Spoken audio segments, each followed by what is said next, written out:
So my disagreement is on limited government.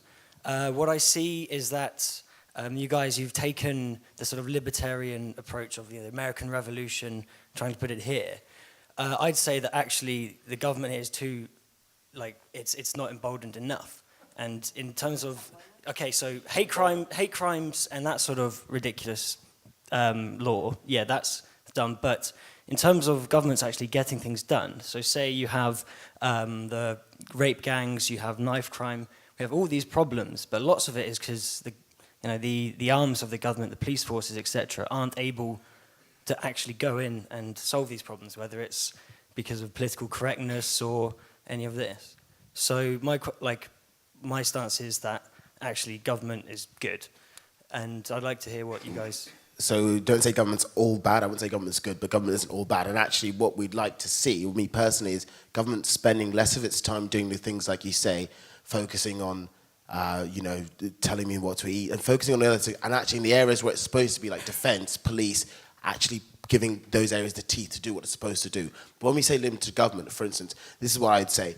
If you believe in the free market, then you believe that actually when you take green energy, we believe that, we need to talk about climate change, etc. So we want to have green energies, but then the government says, okay, we'll do it, we'll run it. Instead of letting the market do it, we'll run it. So we'll appoint a government czar, they will find the companies that we're supposed to invest in, and they'll tell us where to invest. The government spent something in the billions investing in green energy, about 1% extra has been brought on.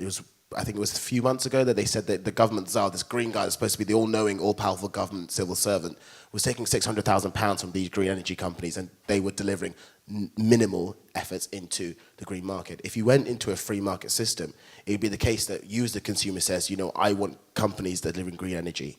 So companies that don't, I won't use their products, I won't buy from into them, I won't use the energy price cap that keeps those prices artificially high, which means that even if you think you're getting a saving, you're actually not, which the government has put into place. It means that then, when you say, actually, I want a company that's a green energy, green market company, if you don't use them, they go out of business, the fossil fuel polluting or whatever you want to call them, and the innovation, the money that you're going to spend has to go towards green market energies. I think that would be a more sustainable way in the long term than the government trying to get its nose into every single facet of people's lives. And I think in the areas like you mentioned, actually, yeah, the government should get out of loads of other areas. And in areas like defense, and you said, stopping rape gangs and having the teeth for the police to act, yes, but the government spends its time far too much responding to things on Twitter and what people are saying there than actually arming or giving the police the tools to do their job. And that's where we say limited government. Limited government doesn't mean no government, but it means the government doing the things that the people have priorities rather than what the government thinks is a priority and what should tell people what to do. Do you see that kind of...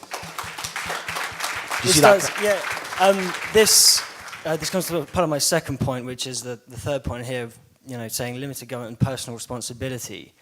You had the whole individual sort of individualism thing.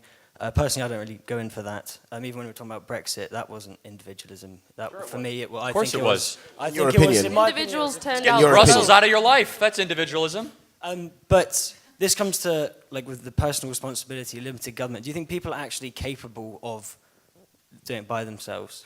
Because do you truly yes. believe 100% over. I do. Yes, we believe in the individual. I believe in the individual. Look at the government wasn't the one that invented the light bulb. The government wasn't the one that gave us many of the inventions that we take for granted today. That was done by private individuals and their innovation enterprise. I don't back the government to deliver the next phases, to deliver the challenges in life. I back people to do that and innovators, and I don't think the government has shown itself to be successful at doing that. The question actually terrifies me because we're getting to a point in society where people are like, what would we do without the government? And also, surely the government is made up of individuals. So if you don't trust the common man to do it, you trust bureaucrats or someone else who are also human beings to make the right decisions for millions of people. I don't think that logic works. Do you see what I mean? You don't trust the common person to do it, but you think that because another man who says, or another woman who's doing something, that they're going to be able to give the best ideas. I don't see how you said you don't trust the individual to make the right decision. How can a government made up of individuals do the same? I think if individuals put as much faith in the family as they put in the government, society would change tomorrow. I really do.